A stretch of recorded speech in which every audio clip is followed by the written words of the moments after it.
Hello dear students, કેમ છો? મજામાં? મારું નામ છે ફાલ્ગુન આદ્રોજા, હું રાજકોટથી છું અને તમે જોઈ રહ્યા છો ફિઝિક્સ વિથ ફાલ્ગુન સર. અને વહાલા વિદ્યાર્થી મિત્રો, અત્યારે આપણે જોઈ રહ્યા છીએ ધોરણ 12 ફિઝિક્સ ચેપ્ટર નંબર 2 સ્થિત વિદ્યુત સ્થિતિમાન અને કેપેસિટન્સ. અને છેલ્લા લેક્ચરની અંદર આપણે શરૂ કર્યું હતું કેપેસિટર. કેપેસિટર અને કેપેસિટન્સ બે વસ્તુઓ છે. કેપેસિટર એટલે ભૌતિક રચના જે બનાવેલી હોય સાધન, એનું નામ કેપેસિટર છે અને એની લાક્ષણિકતા, એનો ગુણધર્મ છે અને આપણે કેપેસિટન્સ કહી છે, જેમ કે અવરોધ અને અવરોધકતા. બરાબર? તો એ પ્રમાણે કેપેસિટર અને એનું કેપેસિટન્સ. તો કેપેસિટર શું છે? તો કે કોઈ પણ સુવાહક પદાર્થ કે જેની વિદ્યુત ભારને જકડી રાખવાની, વિદ્યુત ભારને પકડી રાખવાની જે ક્ષમતા હોય અથવા એને ગ્રહણ કરવાની જે ક્ષમતા હોય, એને કહેવામાં આવે છે તે સુવાહકનું કેપેસિટન્સ. દરેકે દરેક સુવાહકનું કંઈક ને કંઈક કેપેસિટન્સ હોય છે. અને કેપેસિટન્સનો આધાર એના પરિમાણ ઉપર રહેલો છે. કેપેસિટન્સનો આધાર છે એના પરિમાણ ઉપર રહેલો છે. કેપેસિટન્સનું સમીકરણ શું છે? કેપેસિટન્સ C = Q / V, વિદ્યુત ભારના છેદમાં એનું વિદ્યુત સ્થિતિમાન. કેપેસિટન્સ C = Q / V, વિદ્યુત ભારના છેદમાં એનું સ્થિતિમાન.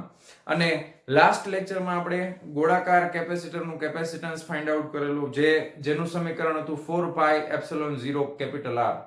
પછી આપણે પૃથ્વીનું કેપેસિટન્સ ગોતેલું અને 1 ફેરાડ કેપેસિટન્સનો એકમ છે, ખૂબ મોટો છે, એટલે વ્યવહારની અંદર આપણે માઇક્રોફેરાડ, મિલીફેરાડ અને નેનોફેરાડ નો યુઝ કરીએ છીએ વધારે પડતો. ઓકે, આ બધી ચર્ચાઓ આપણે લાસ્ટ લેક્ચરની અંદર કરેલી. અને આજના લેક્ચરમાં આપણે શીખવાના છીએ ખૂબ જ અગત્યનો ટોપિક કેપેસિટરનો, અને એ છે સમાંતર પ્લેટ કેપેસિટર. શું છે? સમાંતર પ્લેટ કેપેસિટર. તો ચાલો શરૂ કરીએ આજનો લેક્ચર સમાંતર પ્લેટ કેપેસિટરની સાથે. તો ટેક્સ્ટ બુક પ્રમાણે જો હું આ ડાયાગ્રામ બનાવવા જાઉં તો આપણે અત્યારે ટેક્સ્ટ બુક ને જ ફોલો કરીએ છીએ, તો બધું ટેક્સ્ટ બુક પ્રમાણે જ હશે. બરાબર? તો એમાં આડું કેપેસિટર બતાવ્યું છે. ખરેખર કેપેસિટર છે એ ઊભું બતાવીએ તો વધારે આપણને અનુકૂળતા પડશે દાખલા ગણવામાં. અત્યારે હું તમને સમજાવીશ. અત્યારે આ બે પ્લેટ છે, સુવાહક પદાર્થની બે પ્લેટ છે. એમાંથી કોઈ એક પ્લેટ છે એને ધન વિદ્યુત ભારિત કરેલી છે. ઓકે, બીજી પ્લેટ છે એને ઋણ વિદ્યુત ભારિત કરેલી છે. હવે પહેલો પ્રશ્ન એવો થાય કે આને ધન વિદ્યુત ભારિત અને ઋણ વિદ્યુત ભારિત કઈ રીતે કરી હશે, એવો પ્રશ્ન થાય ને. તો કેપેસિટરનું પણ ચાર્જિંગ કરવું પડે. શું કરવું પડે? કેપેસિટરનું પણ ચાર્જિંગ કરવું પડે. કેપેસિટરને પણ ચાર્જ કરવું પડે. ધોરણ 12 ની અંદર ફિઝિક્સનો જે પાર્ટ 1 છે, તમારું જે પહેલું સેમેસ્ટર છે 12મા ધોરણનું, એ પહેલા સેમેસ્ટરની અંદર 3 ખૂબ અગત્યના ઉપકરણો છે. એક છે અવરોધ, એક છે કેપેસિટર અને ત્રીજું છે ઇન્ડક્ટર, જેને કહેવામાં આવે છે RCL. R ફોર રેઝિસ્ટર એટલે કે અવરોધ, C ફોર કેપેસિટર એટલે કે કેપેસિટન્સ અને L ફોર ઇન્ડક્ટર એટલે કે ઇન્ડક્ટર. ઇન્ડક્ટરનું ગુજરાતી કંઈ આપણે કર્યું નથી. ઇન્ડક્ટર એટલે ઇન્ડક્ટર. કેપેસિટરનું ગુજરાતી આપણે મેં લાસ્ટ લેક્ચરમાં કીધું હતું સંધારક છે. ઓકે, કેપેસિટરનું ગુજરાતી શું કહેવાય? સંધારક છે. તો અહીં ધન વિદ્યુત ભાર આવે ક્યાંથી? તો એક વસ્તુ તમે સમજો, કોઈ પણ પદાર્થને વિદ્યુત ભારિત કરવા માટે આપણી પાસે એક સાધન છે, એનું નામ છે બેટરી. શું નામ છે? બેટરી. બેટરીની મદદથી આપણે કોઈ પણ વસ્તુને વિદ્યુત ભારિત કરી શકીએ. તો ખરેખર એવું હશે, એ અત્યારે ખાલી તમને સમજાવવા માટે હું એક ડાયાગ્રામ અહીંયા સાઈડમાં બનાવું છું, પછી આપણે કાઢી નાખશું કે મારે આ કેપેસિટરને શરૂઆતમાં ચાર્જ કરવા માટે બેટરીની જરૂર પડી હશે. બરાબર? આ રીતની બેટરી હોય. આ બેટરીનો ધન ધ્રુવ છે, આ ઋણ ધ્રુવ છે. ધન બેટરીના ધ્રુવમાંથી ધન, આપણે એવું માની લઈએ કે ધન વિદ્યુત ભાર ગતિ કરીને આ પ્લેટ ઉપર આવશે ઋણ વિદ્યુત ભાર. એટલે અલ્ટિમેટલી એવું થશે કે કેપેસિટરની એક પ્લેટ છે ધન વિદ્યુત ભારિત બને, બીજી પ્લેટ છે એ ઋણ વિદ્યુત ભારિત બને. કારણ કે બેટરી પાસે વિદ્યુત સ્થિતિમાનનો શું હોય? તફાવત. બેટરી હોય એટલે એના કંઈક વોલ્ટેજ હોય ને, તો એ વિદ્યુત સ્થિતિમાનના તફાવતના લીધે ઈ બેટરી જે છે આ ભાગમાં, આ બે પ્લેટની વચ્ચે વિદ્યુત ક્ષેત્ર ઉત્પન્ન કરશે. અને વિદ્યુત ક્ષેત્રના લીધે આ પ્લેટ ઉપર ધન વિદ્યુત ભાર આવશે, આ પ્લેટ ઉપર ઋણ વિદ્યુત ભાર આવશે. પેલા આટલો કન્સેપ્ટ તમારો ક્લિયર થઈ ગયો છે? વિદ્યુત ભાર હવામાંથી આવેલા નથી, એને તમારે ચાર્જ કરવું પડે તો જ કેપેસિટરની પ્લેટ ઉપર વિદ્યુત ભાર આવશે. ખાલી એમને તમે બે પ્લેટ આમ સામ સામે રાખીને ઊભા રહી જાઓ તો એક ધન ને એક ઋણ તો થવાની નથી. ક્યાંક કાંઈક કાર્ય તો કરવું જ પડશે ને વિદ્યુત ભારિત કરવા માટે. તો એ કાર્ય કોના દ્વારા કરવામાં આવે છે? તો કે એ કાર્ય ડીસી બેટરી દ્વારા કરવામાં આવે છે. ડીસી, તમને ખબર છે બે પ્રકાર હોય વિદ્યુત પ્રવાહના, ડીસી અને એસી. આપણે ઘરે જે સ્વિચ ઓન કરીએ એનું આખું ચેપ્ટર આપણે બધું શીખવાના છે ડિટેલમાં, કાંઈ ચિંતા નહીં કરવાની. તો ડીસી જે છે એમાં વિદ્યુત પ્રવાહ જે છે એનું મૂલ્ય બદલાતું ન હોય, એ એક સરખું જ હોય અને વિદ્યુત સ્થિતિમાન અચળ હોય બેટરીના. બરાબર? એસી શું છે? Alternating current. ઓકે, હવે એનું ગુજરાતી નામ ઉલટ સુલટ પ્રવાહ થાય. એ આવશે ત્યારે આપણે જોશું. પણ અત્યારે આપણે એવું સમજીએ કે એક સરખો વિદ્યુત ભાર છે, વિદ્યુત પ્રવાહ છે, એમાંથી પસાર થાય. હવે અહીં વચમાં તો હવા છે, વચ્ચેના ભાગમાં તો હવા છે, એટલે કેપેસિટરમાં જેવું આ પ્લેટ ધન થઈ જશે, જેવી આ પ્લેટ ઉપર ઋણ વિદ્યુત ભાર આવી જશે ને, પછી વિદ્યુત ભાર છે એ આ બે વચ્ચે હવા હોવાથી અહીંયાથી આમ ગતિ કરી શકે નહીં. એટલે અમુક સમય પછી પ્રવાહ અટકી જશે. અમુક એટલે અને કેટલો ટાઈમ લાગે તો કે એ ફ્રેક્શન ઓફ સેકન્ડ થાય. સેકન્ડનો બહુ ઓછામાં ઓછો ભાગ એની અંદર લાગતો હોય કેપેસિટરને ચાર્જ થવા માટે. લગભગ 10⁻8 ઘાત થી 10⁻9 ઘાત સેકન્ડ જેટલો સમય લાગે. તમે વિચારી શકો કે 1 સેકન્ડનો કેટલામો ભાગ થાય. એટલે સીધી તમે આમ સીધી બેટરીની સ્વિચ ચાલુ કરો એટલે તરત ચાર્જ થઈ ગયું. ક્લિયર? તો પહેલો કન્સેપ્ટ આ છે, આને કેપેસિટરનું ચાર્જિંગ કહેવાય. હવે ચાર્જિંગ આપણા સિલેબસમાં ડિટેલમાં નથી, ટેક્સ્ટ બુકમાં, એટલે એને આપણે આગળ હું તમને સમજાવતો નથી. ખાલી એટલું સમજી લો કે આ રીતે વિદ્યુત ભાર આવ્યો ક્યાંથી, તો કે ચાર્જ કર્યો એટલે આવ્યો. ક્લિયર છે? તો આ વધારાનો ડાયાગ્રામ જે છે એને હવે હું રબ કરી નાખું છું. તો કેપેસિટરને આપણે સૌથી પહેલા ચાર્જ કરવું પડે. બેટરીની તો જરૂર પડવાની જ છે. કેપેસિટર ચાર્જ થાય તો જ વિદ્યુત ભારિત થશે. હવે બીજો પ્રશ્ન એ આવે કે વિદ્યુત ભાર છે એ ઘણી બધી જગ્યાએ તમે કદાચ જોશો અમુક વિડીયો, તો એની અંદર છે ને અમુક કન્સેપ્ટ ખોટા સમજાવે છે.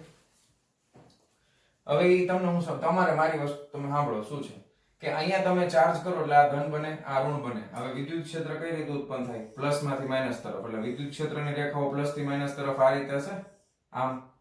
બરાબર છે? આટલું ક્લિયર છે? ઓકે. હવે તમે ઘણા એવું કન્સેપ્ટ તમે ઘણાના મગજમાં એવું હોય કે સર અહીંયા ધન વિદ્યુત ભાર આવ્યો, બરાબર, તો હવે અહીંયા ઋણ નહીં આવે એમ. પ્લેટના આ ભાગમાં ઋણ આવ્યો તો અહીંયા ધન નહીં આવે, ના આવે. બરાબર? ઘણા એવું કરશે કે અહીંયા ઋણ દોરી નાખે. એવું નહીં થાય, કારણ કે તમે આ કઈ એની મેળે અહીંયા. હવે એવું ક્યારે થાય તો કે તમે બેટરી યુઝ ન કરી હોય ને તો એવું થઈ શકે એમ કે જેટલો ધન હોય એટલો જ ઋણ હોય. પણ તમે એને ચાર્જ કરેલું છે. ચાર્જ કરેલું છે એટલે એક પ્લેટ ઉપર ધન વિદ્યુત ભાર આવે, બીજી પ્લેટ ઉપર ઋણ વિદ્યુત ભાર આવે, અને ધન અને ઋણ વચ્ચે આકર્ષણ થતું હોય. એટલે આને બીજું કે સુવાહક પદાર્થોમાં આપણે એવું ભણી ગયા કે દાખલા તરીકે કોઈ ગોળો હોય, હવે એને તમે વિદ્યુત ભારિત કરો ને તો વિદ્યુત ભાર એની બધી સપાટી ઉપર આમ ફેલાયેલો હોય. પણ કેપેસિટરમાં આવું નહીં થાય. એનું કારણ શું છે તો કે વિદ્યુત ક્ષેત્ર જો આટલા ભાગમાં છે અને બેટરીથી તમે ચાર્જ કર્યું તો એટલે વિદ્યુત ક્ષેત્ર આ પોર્શનમાં છે, એટલે જેટલા પણ ધન હશે એ બધા ઋણ પ્રત્યે આકર્ષિત થશે. તો આ બીજી સપાટી ઉપર, આ ખાલી સપાટી અહીંયા છે, ત્યાં વિદ્યુત ભારને રહેવાના કોઈ ચાન્સીસ જ નથી, કારણ કે એ તો આકર્ષણ અનુભવે છે ને પ્લસ પ્રત્યે. તો પ્લેટની આ જે નજીકની ધાર છે એના સિવાય વિદ્યુત ભાર કોઈ જગ્યાએ હશે નહીં. કહેવાનો મતલબ એ આ ગોળા જેવું નહીં થાય. સમજાય છે તમને? દાખલા તરીકે હું આમ કરી નાખું આમ, તો આ ખોટું પડે, કારણ કે વિદ્યુત ભાર છે એ આકર્ષણ અનુભવે ને, પ્લસ ને માઇનસ વચ્ચે આકર્ષણ થાય તો એ એકબીજાની નજીક જશે ને પ્લેટની અંદર ને અંદર, તો એ આ જ ભાગ ઉપર આવશે. તો આ એક કન્સેપ્ટ ધ્યાનમાં રાખજો. ઓકે, ચાલો. હવે કેપેસિટરની બે પ્લેટ, વિદ્યુત ક્ષેત્ર છે અહીંયા ઉત્પન્ન થાય છે E, અને ધારો કે આ પ્લેટ ઉપર જે વિદ્યુત ભાર જમા થાય છે એને આપણે ધારી લઈએ કે Q જેટલો વિદ્યુત ભાર જમા થાય છે, તો અહીંયા પ્લસ Q થશે. તમે સેમ બેટરી થી ચાર્જ કરો છો તો જેટલો ઋણ અહીંયા આવે એટલો જ, સોરી, જેટલો ઋણ અહીંયા આવે એટલો જ ધન અહીંયા આવે, એટલે આનો જે વિદ્યુત ભાર થશે એ માઇનસ Q થશે. હવે આ પ્લેટ છે આખી, મેં તમને આડછેદ બતાવ્યું. પ્લેટ એટલે આમ આખી આખી પ્લેટ, સમજાય તમને? આ રીતની આખી આખી પ્લેટ હોય. હવે એ પ્લેટ હોય એટલે એનું આ ક્ષેત્રફળ આવે ને, આ સાઈડનું આ જે ક્ષેત્રફળ, આવી રીતે જો આકૃતિ તમારે આમ સમજવાની. એક પ્લેટ ઉપર, એક પ્લેટ નીચે, આ કેપેસિટરની રચના થઈ ગઈ. વચ્ચેનું જે અંતર છે એ D, સમજાય છે? તો આ પ્લેટ ઉપરની, આ નીચેની પ્લેટ, એનું આ જે છે ને એને ક્ષેત્રફળ કહેવાય. આ ક્ષેત્રફળ કેટલું છે તો કે આ ક્ષેત્રફળ છે એ ધારો કે A છે. આ સપાટીનું ક્ષેત્રફળ કેટલું છે? Capital A. આ સપાટી બે એક જ થાય ને, એક સરખી જ પ્લેટ રાખવી પડે, નાની મોટી ન હાલે. પણ કે સર એક પ્લેટ નાની ને એક પ્લેટ મોટી રાખી તો કેપેસિટન્સમાં કોઈ ફેર પડે? બરાબર, બાકીનો ભાગ છે એ તો હવામાં જ રહેશે ને, હવે એમાં કઈ ફેર પડે નહીં. એટલે બે સરખા જ પરિમાણ વાળી પ્લેટ લેવાય. તો આ પ્લેટનું ક્ષેત્રફળ છે. હવે તમને ખબર છે કે વિદ્યુત ક્ષેત્રની રેખા ધન, હવે એક બીજી વસ્તુ, આપણે પહેલા પ્રકરણની અંદર અનંત પૃષ્ઠ લીધું હતું એક, અને એ વિદ્યુત ભારિત પૃષ્ઠ હતું જેની પૃષ્ઠ ઘનતા હતી સિગ્મા. તો ધન પ્લેટ આપણે લઈએ, ધન પૃષ્ઠ લઈએ તો વિદ્યુત ક્ષેત્રની રેખા ધન વિદ્યુત ભારમાંથી બહાર નીકળે. એટલે આ પ્લેટ છે, અહીંયા ધન વિદ્યુત ભાર હોય બધે, તો વિદ્યુત ક્ષેત્રની રેખા આમે જતી હોય અને આમે જતી હોય, બે બાજુ જાય. સમજાય છે? વિદ્યુત ક્ષેત્રની રેખા ધનમાંથી બહાર નીકળે એટલે આમે જતી હશે અને આમે આવતી હશે. એટલે સમજાવવા માટે હું તમને સમજાવું રેડ માર્કરનો યુઝ કરીને. કે વિદ્યુત ક્ષેત્રની રેખાઓ ધનમાંથી બહાર નીકળતી હોય તો વિદ્યુત ક્ષેત્રની રેખા આ બાજુ જતી હશે આમ. ઓકે, હવે આવી બધી જતી હશે, બધી રેખાઓ નથી દોરતો, કોઈ એક રેખાથી તમને સમજાવીશ. હવે ધનમાંથી બહાર નીકળીને આમ ગઈ, હવે બહાર નીકળીને આમ આવે. તમને શું લાગે છે કે અહીંયા બીજી પ્લેટ આવી જાય એટલે વિદ્યુત ક્ષેત્રની રેખા અટકી જાય? તો કે ના, વિદ્યુત ક્ષેત્રની રેખા તો બહાર જતી જ રહે, આમ જાતી જ હોય. બરાબર ને? તો આ કોના લીધે છે? તો કે E પ્લસ ના લીધે. આ કોના લીધે છે? તો કે E પ્લસ ના લીધે. ઓકે, હવે ઋણ વિદ્યુત ભાર છે તો વિદ્યુત ક્ષેત્રની રેખાઓ ઋણ વિદ્યુત ભારમાં શું થાય? તો કે અંદર દાખલ થતી હોય ને. તો ઋણ વિદ્યુત ભારમાં અંદર દાખલ થતી હોય તો ધારો કે એક રેખા અહીંયાથી આમ આવે છે તો આ E માઇનસ હોય તો અંદર દાખલ થાય છે તો બીજી રેખા આપણે આ રીતે બનાવી શકાય ને કે E માઇનસ. આ અનંત પૃષ્ઠ છે. ઓકે, અને આ તરફથી પણ આ પ્લેટ છે એટલે શું અંદર નહીં આવે? તો કે ના, આવે જ ને. તો ઋણ વિદ્યુત ભારની એક વિદ્યુત ક્ષેત્રની રેખા ધારો કે E માઇનસ છે આમ આવે છે. ઓકે, હવે અહીંયા વચ્ચેના વિસ્તારમાં બહુ સરસ વસ્તુ બને. જો પ્લસ માંથી બહાર નીકળે છે એટલે આ ધારો કે આ E પ્લસ લઈ લે અને માઇનસ માં અંદર આવે છે તો E માઇનસ લઈ લે. તો વચ્ચેના વિસ્તારમાં E પ્લસ અને E માઇનસ ની દિશા એક જ તરફ છે, ઉપરથી નીચે તરફ. એટલે વચ્ચેના વિસ્તારમાં વિદ્યુત ક્ષેત્ર જે છે એ સદિશ રાશિ છે, એક જ દિશામાં હોવાથી બંનેના વિદ્યુત ક્ષેત્રનો શું થશે? સરવાળો થશે. ધ્યાનથી સમજો. વચ્ચે બે એક જ દિશામાં છે, બેનો સરવાળો થશે ઉપરથી નીચે તરફ. આ વિસ્તારમાં કોઈ બિંદુ લેવામાં આવે, અહીંયા કોઈ પોઈન્ટ લેવામાં આવે ધારો કે A, તો તમને પૂછે એ બિંદુ પાસે વિદ્યુત ક્ષેત્ર કેટલું? E પ્લસ અને E માઇનસ સમાન અને વિરુદ્ધ દિશાના હોવાથી E નેટ કેટલું થાય? અહીંયા E નેટ કેટલું થાય? 0. સમાન અને વિરુદ્ધ દિશામાં છે. હવે આ પ્લેટની બહારનું બિંદુ એટલે આને આપણે ટેક્સ્ટ બુકમાં નામ આપ્યું છે પ્લેટ 1 અને આ છે પ્લેટ નંબર 2. પછી એના બહારના વિસ્તારમાં ચોખ્ખું વિદ્યુત ક્ષેત્ર કેવું થઈ જાય? 0. આ વિસ્તાર બીજા નંબરની પ્લેટમાં અહીંયા B બિંદુ લઈ લઈએ તો અહીંયા પણ ચોખ્ખું વિદ્યુત ક્ષેત્ર કેટલું થઈ જશે? તો કે 0 થઈ જશે. ક્લિયર છે? પાકું છે ને? સમાન અને વિરુદ્ધ દિશાનો, એક નીચે એક ઉપર, તો નેટ કેટલું થઈ જાય? 0. હવે વચ્ચેના વિસ્તારમાં શું થશે? તો કે વચ્ચેના વિસ્તારમાં વિદ્યુત ક્ષેત્ર મળે, E નેટ મળે, કારણ કે વચ્ચેના વિસ્તારમાં વિદ્યુત ક્ષેત્ર એક જ દિશામાં છે. એક જ દિશામાં હોય તો માનાંકમાં આપણે લખીએ E પ્લસ વત્તા માનાંકમાં E માઇનસ. બરાબર ને? એક જ દિશામાં છે એટલે બેયના વિદ્યુત ક્ષેત્રનો સરવાળો થાય. હવે થાય કેટલું વિદ્યુત ક્ષેત્ર? તો આ છે ને એમાં એક બીજી વસ્તુ આપણે ધારેલી છે. શું? તો કે આ બે પ્લેટ વચ્ચેનું જે આ અંતર છે ને સ્મોલ d, આ અંતર છે એને નામ આપ્યું છે સ્મોલ d. આ અંતર એના ક્ષેત્રફળની સરખામણીમાં ખૂબ જ નાનું છે. આ જે અંતર છે ને આ મિલીમીટરના ક્રમનું હોય, ક્ષેત્રફળ છે એ ખૂબ મોટું હોય. બરાબર છે? તો એની સરખામણીમાં એ ખૂબ નાનું. તો મારે આને મેથેમેટિકલી લખવું હોય તો કઈ રીતે લખાય? ધ્યાનથી સમજો કે d square is very very small than capital A. હવે તમને એમ થાય કે સર અંતર નાનું છે, તમે d નો વર્ગ કેમ કરી નાખો? હવે સરખામણી છે ને આ ખરેખર સરખા પરિમાણ વાળા હોય એની અર્થ થાય. ક્ષેત્રફળ છે એનો એકમ મીટર સ્ક્વેર થાય અને સ્મોલ d છે એનો એકમ તમારે મીટરમાં કન્વર્ટ કરી શકો ને મિલીમીટરમાં, તો ખાલી મિલી એક જ થાય. તો ઈ કઈ એક મીટરની સરખામણી મીટરના વર્ગ હારે ન થાય. સમજે છે? તો આપણે શું છે આને સ્મોલ d ને આપણે ચોરસ પ્લેટ ગણીએ અને એનું ક્ષેત્રફળ ગણીએ તો શું થાય? d સ્ક્વેર થઈ જાય ને, d into d એટલે I મીટર સ્ક્વેર. તો તમે સરખામણી કરી શકો. બરાબર ને? આ એક પર્ટિક્યુલર પરિસ્થિતિ છે તો તમે બેના ક્ષેત્રફળની સરખામણી કરી શકો. જો આવી પરિસ્થિતિનું નિર્માણ થાય તો જો આ અંતર ખૂબ જ સૂક્ષ્મ હોય અને આ ક્ષેત્રફળ ખૂબ જ વિશાળ હોય તો વિદ્યુત ક્ષેત્ર જે છે એ અનંત લંબાઈ વાળું જે પૃષ્ઠ હતું એના માટે જે વિદ્યુત ક્ષેત્રનું સૂત્ર આપણે લઈ આવ્યા હતા એ જ આપણે આ પ્લેટ માટે પણ વાપરી શકાય. તો આપણે એવું કહી શકાય કે એના માટેનું સમીકરણ તો અમને ખબર છે સાહેબ. શું છે? તો કે E પ્લસ બરાબર મોડ ઓફ E માઇનસ બરાબર કેટલા થતા હતા? તો કે સિગ્મા બાય 2 એપ્સિલોન નોટ. કેટલા થાય છે? Sigma by 2 epsilon not.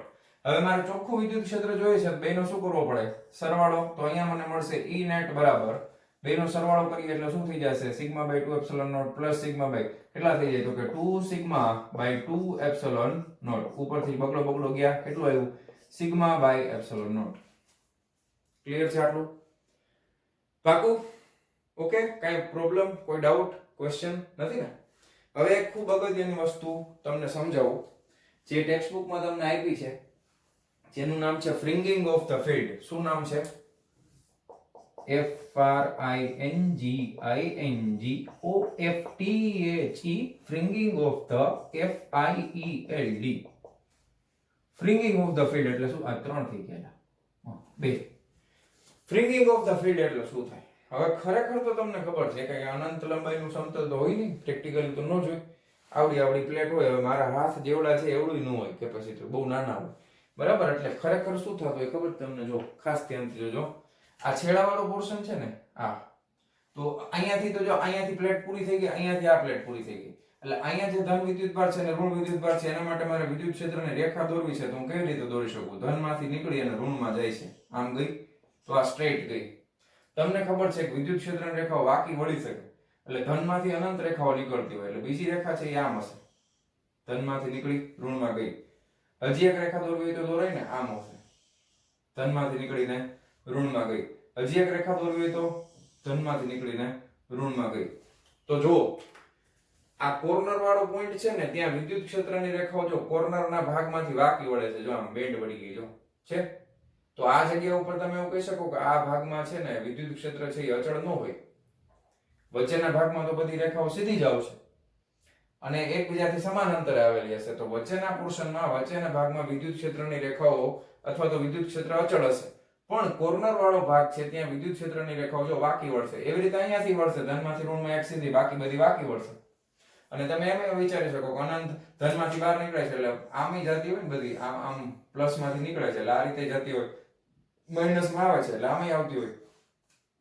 સમજાય છે ને? એકબીજાને છેદતી નથી. જો અહીંયા ક્યાં છેદે છે તો ખોટું પડે, છેદતી નથી, જો છતાંય વાકી વળીને આવી તો શકે ને. તો અહીંયા આગળ વિદ્યુત ક્ષેત્રની રેખાઓ વાકી વળતી હોય ધારવાળા ભાગમાંથી. તો આ જે અસર છે એનું નામ આપ્યું છે ફ્રિંગિંગ ઓફ ધ ફિલ્ડ. શું નામ આપ્યું છે? ફ્રિંગિંગ ઓફ ધ ફિલ્ડ.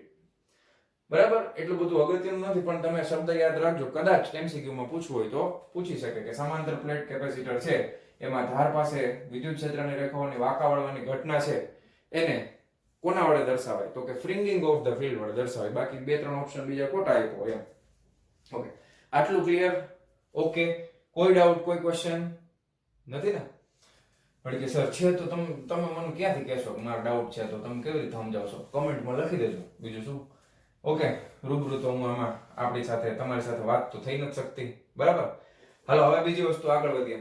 મારે સમાંતર પ્લેટ કેપેસિટરનું ફાઇનલી ગોતવું તો શું હોય? તો કેપેસિટન્સ જ ગોતવું હોય ને, તો કેપેસિટન્સનું સૂત્ર કોઈ દિવસ ન બદલાય. C બરાબર શું થાય? તો કે Q/V થાય.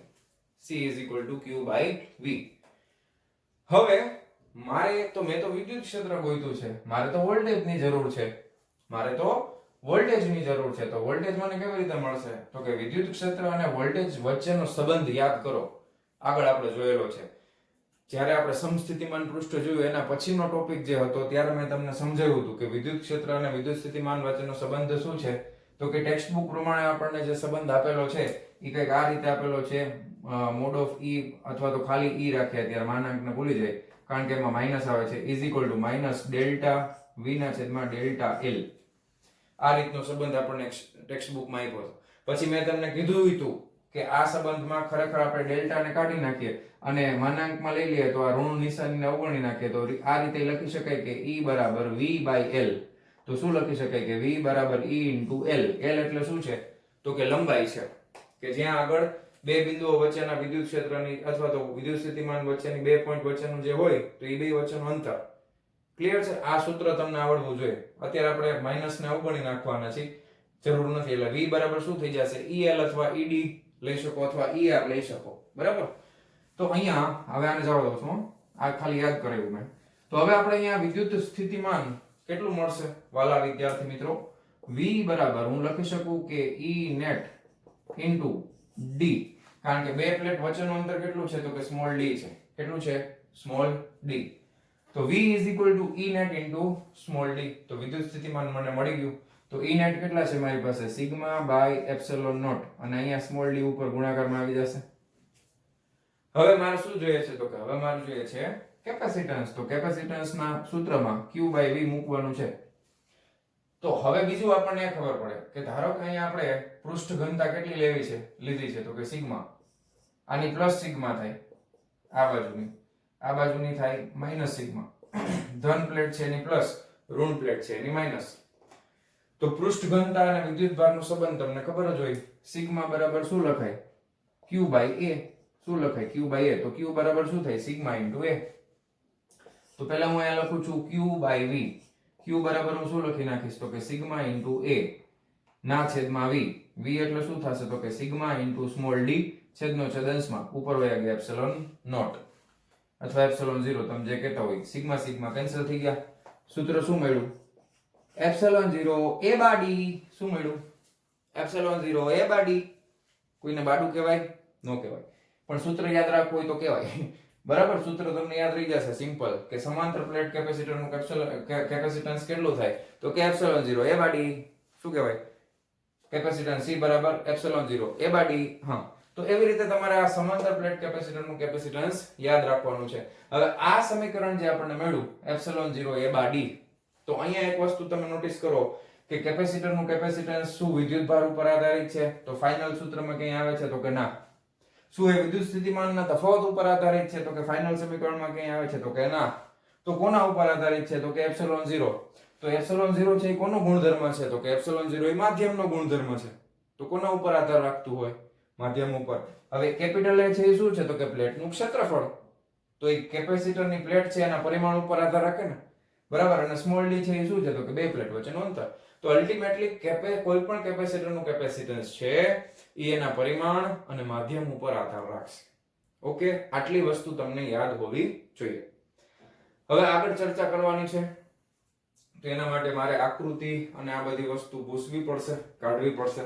તો તમે વિડિયો પોઝ કરી અને આમાંથી તમને લાગતું હોય કે આપણે કંઈ લખવું છે તો ફટાફટ લખી નાખો. ઓકે, ચાલો જવા દઉં છો? જવા દઉં ને? ચાલો, ક્લિયર. હવે આપણે જે ચર્ચા કરવી છે એ ફરી પાછી એક એકમની ચર્ચા મારે કરવી છે કે કેપેસિટરનો જે એકમ છે એ ફેરાડ તરીકે આપણે લીધો છે. એ ખૂબ વિશાળ એકમ છે. એ સમાંતર પ્લેટ કેપેસિટર માટે પણ હું સાબિત કરી શકું. જે ટેક્સ્ટ બુક ની અંદર સાબિત કર્યું છે એ પ્રમાણે હું પણ સાબિત કરી શકું, તમે કરી શકો. એમાં કઈ મોટી વસ્તુ છે નહીં, બરાબર. તો એ સાબિત કરીએ આપણે. અને બીજું હજી એક વસ્તુ મારે તમને ખરેખર લાસ્ટ લેક્ચરમાં જ કહી દેવી જોઈએ, પણ પારિમાણિક સૂત્ર બધા એકમોના તમને આવડવા જોઈએ. તો પહેલા આપણે ચર્ચા કરશું એકમ વિશેની. તો કેપેસિટન્સ છે એનું સૂત્ર Q/V છે. મેઇન સમીકરણ તો Q/V છે. તો Q છે, આની જગ્યાએ તમે ખરેખર Q નો એકમ શું થાય તો કે કુલમ્બ થાય.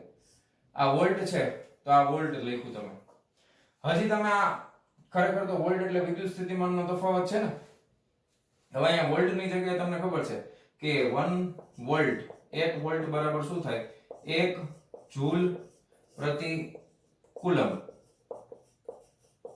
બરાબર, 1 જૂલ પ્રતિ કુલમ્બ આમાંય લખાય. અને v બરાબર હમણાં આપણે સમીકરણ લેવા, v બરાબર E ઇન્ટુ શું થાય તો કે d થાય. હવે E એટલે વિદ્યુત ક્ષેત્ર છે. વિદ્યુત ક્ષેત્રનો એકમ શું થાય તો કે ન્યૂટન પ્રતિ કુલમ્બ થાય અથવા વોલ્ટ પ્રતિ મીટર થાય. E આના ઉપરથી જ લેવા હતા ને. E ને કરતા બનાવ્યો તો v ના છેદમાં d તો વોલ્ટ પ્રતિ મીટર. પણ E નો પહેલો સ્ટાર્ટિંગમાં પહેલા ચેપ્ટરનો એકમ શું લેવા હતા? ન્યૂટન પ્રતિ કુલમ્બ. અને d છે તો મીટર. તો આ પ્રમાણે જો હું વોલ્ટનો એકમ લખું ને અહીંયા કુલમ્બ છે તો આનો એકમ શું લખી શકું? કુલમ્બના છેદમાં ન્યૂટન ઇન્ટુ મીટર પ્રતિ કુલમ્બ. એટલે અહીંયા આવશે કુલમ્બનો વર્ગ. તો આનો એકમ છે હું આમે લખી શકું coulomb square newton inverse metre inverse. Okay, text બુકમાં તમને બ્રેકેટમાં આ સમજાવ્યું છે. પણ મારો મેઇન હેતુ એકમનો નહીં પણ પારિમાણિક સૂત્રનો છે. તો આને આપણે શું કીધું છે તો કે આને આપણે ફેરાડ પણ કહીએ છીએ. FARAD. એને કેપિટલ F વડે દર્શાવો. તો તમને પૂછે કે કેપેસિટન્સનું પારિમાણિક સૂત્ર શું છે તો તમારે લખવું હોય તો કઈ રીતે લખી શકો? આના ઉપરથી તમે લખી શકો. જો ફટાફટ કરી હો, ધ્યાનથી સમજજો. પારિમાણિક સૂત્ર કુલમ્બનો સ્ક્વેર છે. હવે વિદ્યુત ભાર છે ને એનો એકમ છે એ કુલમ્બ છે. તો એના માટેની આપણે સંજ્ઞા જો યુઝ કરવી હોય, આપણે ટેક્સ્ટ બુક ની અંદર સંજ્ઞા છે એ કેપિટલ Q છે તો mLTQ થાય. પણ જનરલી આપણે આના પછીનું ચેપ્ટર આવશે જેની અંદર વિદ્યુત પ્રવાહ આવે છે I બરાબર Q/T. તો Q બરાબર શું થઈ જાય તો કે I * T. વિદ્યુત પ્રવાહનો SI એકમ એમ્પિયર છે અને આનો છે સેકન્ડ. તો એમ્પિયર ઇન્ટુ સેકન્ડ એ લખી શકું. બરાબર, 1 કુલમ્બ બરાબર હું શું લખી શકું? 1 કુલમ્બ બરાબર 1 એમ્પિયર ઇન્ટુ સેકન્ડ પણ લખાય. બે રીતે હું તમને સમજાવીશ. તો પહેલા C ને હું Q ના સ્વરૂપમાં લખું તો Q નો સ્ક્વેર થઈ જાય ન્યૂટન એટલે બળનો એકમ છે. F બરાબર શું થાય તો કે માં થાય. યાદ ન હોય તો બાકી તમને 112 સીધું યાદ હોવું જોઈએ. ન્યૂટન એટલે બળ માટે 112. 112 એટલે તો કે m1 L1 T - 2. ઓકે, દળ છે એ શું આવે તો કિલોગ્રામ થાય, પ્રવેગ શું થાય તો કે મીટર પ્રતિ સેકન્ડ નો વર્ગ આવી ગયો m1 l1 t - 2. તો અહીંયા તમે લખી શકો m1 l1 t - 2. એના પછી ગુણાકારમાં શું છે તો કે મીટર છે તો l1 થઈ જશે.